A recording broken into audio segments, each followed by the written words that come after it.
Should folks be as worried as they are about what they've seen out of RG3 these first 2 weeks? I think there's definitely concern as to what the offense is going to look like. I mean, you've got basically two guys who are very inexperienced on the right side, in Brandon Sheriff and Morgan Moses, and the other parts of it will be fine. But the running game is there to supposedly support Robert, which it has, but it's going to be those 3rd and 8s, those 2nd and 10s, the 2nd and 12s that are going to be important. And the 4-3 defense of the Detroit Lions is going to be similar to what we are going to see out of the Rams in week 2. And so, you have to be concerned if your quarterback gets hit as much as he did with the first units on the football field. Didn't matter who was out there.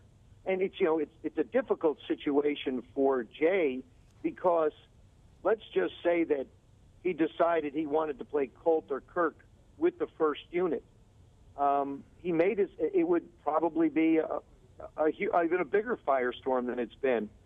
I think it's important that Robert get the work in. He had 10 days to get ready. He'll probably have a good 2 or 3 practices at least to get ready for what will be a full dress rehearsal against some pretty good pass rushers. I mean, Sizzle and Doomerville bring it as well as anybody in football. So it's going to be a great test for this offensive line. It's going to be a great test for Robert going out. Fully expect him to play, hopefully, a full half and then some. And then we can sit down and really make an evaluation and say, okay, where is he? I expect Trent to play, so the offensive line ought to be full. You're going to have tight ends that have had some work. Your quarterback needs this kind of, play under fire to get more comfortable with what he's doing. The thing that disappointed me the other night is one of the things that is stressed very, very diligently by the coaches is protect the football in the pocket. Protect the football when you're trying to escape the pocket. The ball just fell out of Robert's hand when he wound up getting hurt. That's a concern for me. Because that's something that has nothing to do with the offensive line. Absolutely nothing to do with protection. That has to do with the fundamentals of the position. And those are the things that Robert, it can't be a continuing work in progress. Morgan Moses is coming off a Frank injury on his foot. Brandon Sheriff is a rookie. They're works in progress. We've got about 2 weeks for the works in progress to be up to speed to be able to play at a high NFL level. And time's running out. So we need to see something. The fans need to see something to get excited, or at least get comfortable with where the Redskins are as far as their position at quarterback goes. Joe, you know this as well as anybody, but in this town, every day brings new drama to the Redskins. Today, Mike Freeman wrote in Bleacher Report. He talked to an anonymous coach about what that coach says he saw the other night with Jay Gruden leaving RG3 in against the Lions, and RG3 obviously took a lot of hits. The quote is, what is baffling, the coach said, is that I can't think of a single head coach in the NFL who would take an injury-prone quarterback, put him behind a very shaky offensive line in a preseason game, watch him take those kinds of hits, and leave him in the game. It looks personal to me, which has sparked this debate about whether Gruden is trying to somehow sabotage RG3. I'm going to go out on a limb here and assume that Joe Theismann doesn't put a lot of stock into what I just said, but what are your thoughts, Joe, about that? Well, first of all, any person that isn't willing to put their name to a comment doesn't deserve any respect at all. So if you're telling me that a coach said that, the coach has no spine, he's a spineless individual, and that's the bottom line. To make an irresponsible, stupid statement like that, Robert needs the work. And, oh, by the way, there was only one part of that offensive line that wasn't a starter, and that was Will Smith on the left side. So to say that Jay would put him out there for any reason other than to get him work is an absolute insult to a coach. And for any coach, Alex, you've known me long enough, and the people listening to this show have known me long enough. If I say something, my name goes to it.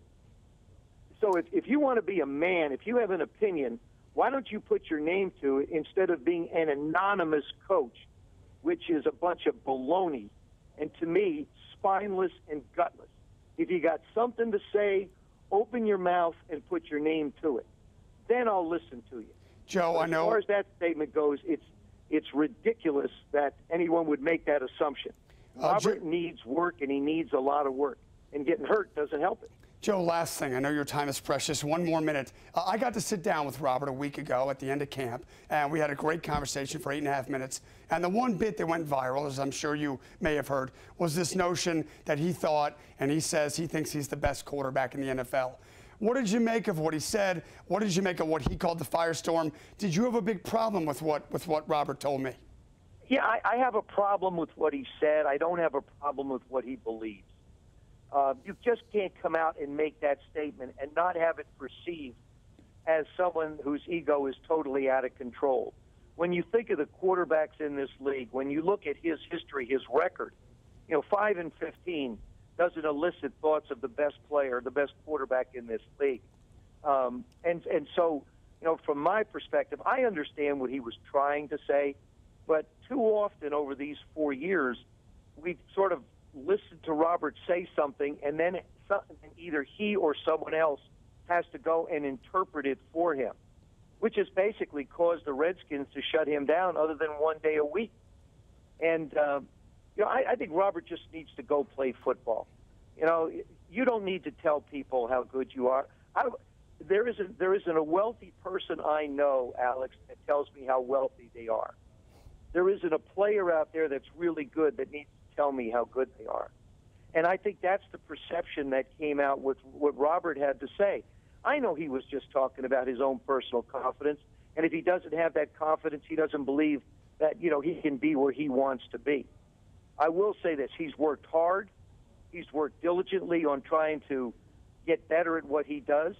But the question is, and this is the decision that the Redskins are going to have to make, is him continuing to get better and better good enough for him to be able to lead this team to victories. That's the thing we have to see. And I think we'll get a much better indication on Saturday night against the Baltimore Ravens. It's a preseason game, but this is probably the biggest game that Robert Griffin has ever played in his life. Wow. Joe Theismann, thank you so much for your insight. I know your time is valuable, and thanks for spending 9.5 minutes with us tonight on Sports Talk. Joe, all the best to you. Thanks, Alex. Take care. Bye-bye.